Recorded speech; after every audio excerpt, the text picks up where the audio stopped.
Hello dear student, are के Patel YouTube channel में आपका स्वागत है।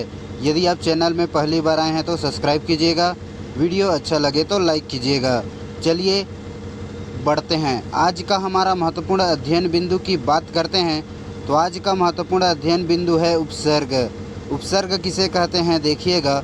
उपसर्ग उस शब्द या वाक्य के अव्यय को कहते हैं, मतलब उस शब्दांश को कहते हैं जो किसी शब्द के पहले में जुड़ता है, पहले में आकर उसका विशेष अर्थ प्रकट कर देता है।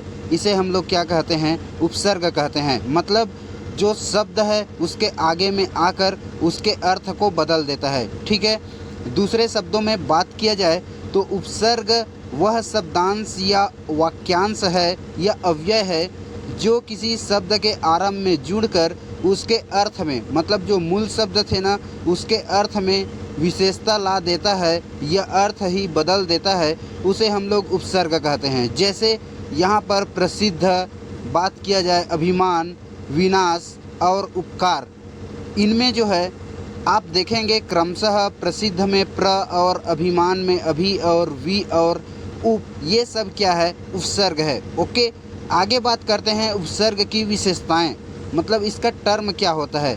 तो विशेषताएं में यह बात याद रखिएगा, शब्द के अर्थ में नई विशेषता ला देता है।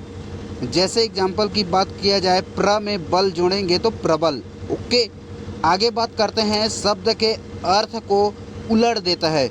जैसे यहाँ पर बात किया जाए, अ में अगर सत्य जोड़ेंगे तो वो हो जाता है असत्य।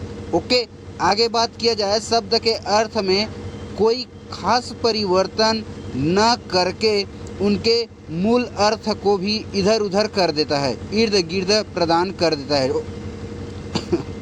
जैसे वी में अगर शुद्ध को जोड़ा जाए तो वो हो जाता है विशुद्ध। इस प्रकार से उसके अर्थ को बदल दिया, इधर उधर कर दिया।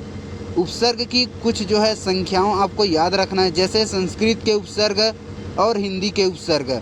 तो यहाँ पर देखेंगे संस्कृत के उपसर्ग की अगर बात किया जाए तो संस्कृत के उपसर्ग कितने होते हैं जी, 26, और हिंदी के उपसर्ग कितने होते हैं, 14। इस प्रकार से आप इनको केवल अंक को याद रखेंगे। संस्कृत के उपसर्ग और हिंदी के उपसर्ग मिलते जुलते रहते हैं। जैसे संस्कृत के उपसर्ग में अति, अति मतलब होता है अधिक, तो अति से क्या हो जाएगा, अतिकाल, अत्याचार, अतिक्रमण, अतिरिक्त और अतिशय, अत्यंत इत्यादि। ओके, अधि से अगर बात किया जाए तो ऊपर या श्रेष्ठ होता है इनका अर्थ, अधिकरण, अधिकार, अधिराज, अध्यात्म, अध्यक्ष और अधिपति इत्यादि। अप से बात किया जाए, अप मतलब होता है बुरा या अभाव, अपकार, अपमान, अपशब्द, अपराध, अपहरण और अपकीर्ति, अपप्रयोग, अपव्यय, अपवाद इत्यादि। ओके, तो इस प्रकार से आप इनको याद रखेंगे। हिंदी के उपसर्ग और संस्कृत के उपसर्ग मिलते जुलते रहते हैं, वो आप समझ सकते हैं। वीडियो अंत तक देखने के लिए धन्यवाद। ओके, थैंक यू, जय हिंद।